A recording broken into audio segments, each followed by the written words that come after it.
बिस्मिल्लाहिर्रहमानिर्रहीम। नाज़रीन किराम, दाता गंज बख्श अली हजवेरी रहमतुल्लाहि ताला अलैह की मशहूर ज़माना किताब कश्फ़ुल महजूब के अबवाब की तरतीब को हम बयान कर रहे हैं, और जब हमने इसका पहला हिस्सा ज़िक्र कर दिया है, आज इसका दूसरा हिस्सा है।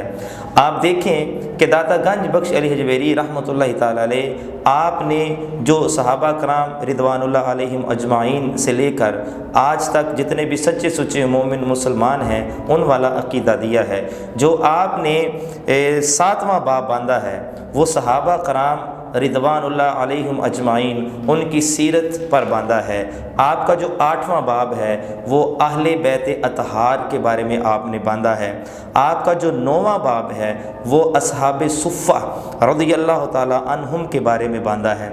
जो 11वां बाब है वो तबे ताबईन ता आपके ज़माना तक जितने भी औलिया उज़ाम थे उनका बाब बांधा है। और आपने मुख्तलिफ़ अदवार के अंदर इन अबवाब को बांधा और इनसे हमें तालीमात से रोशनास करवाया।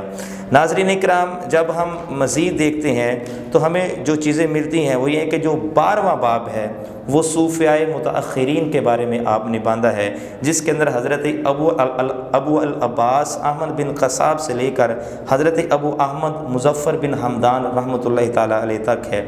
जो 13वां बाब है वो मुख्तलिफ़ इलाके के जो औलिया उज़ाम हैं, मसलन अहले शाम इराक़, अहले फ़ारिस तबरस्तान, अहले करमान खुरासान और गज़नी के जो औलिया उज़ाम हैं उनके हालात और सीरत पर बाब बांधा है। जो आपने 14वां बाब बांधा है वो सूफ़िया के दरमियान में जो मुख्तलिफ़ मकातब हैं, यानी हर सूफ़ी की एक अलहदा रमज़ होती है लेकिन वो शरीयत से हट कर नहीं होती है, तो उसके बारे में आपने उस बाब को बांधा है। नाज़रीन इकराम, इन अबवाब को पढ़ने की ज़रूरत है। मालिक करीम हमें इनको पढ़कर इनके ऊपर अमल करने की तौफ़ीक अता फ़रमाए।